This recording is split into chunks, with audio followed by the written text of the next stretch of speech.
Ilikuwa siku ya Alhamisi, mtangazaji Lali Madogo alikuwa kwa palapala. Mbele yake akaona isupalo inakucha kwa longi zaidi, na alikuwa kwa laiti zaidi. Akadhania ni wasimu anaendesa, kaipuroke akajukua simu yake akalekodi. Hakujua kwamba huyo driver alikuwa ni driver wa MB wa Kibela.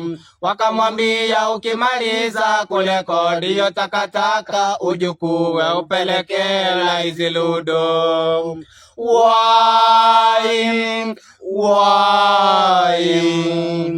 Mtangazaji wa PPC akaamua kuibosti.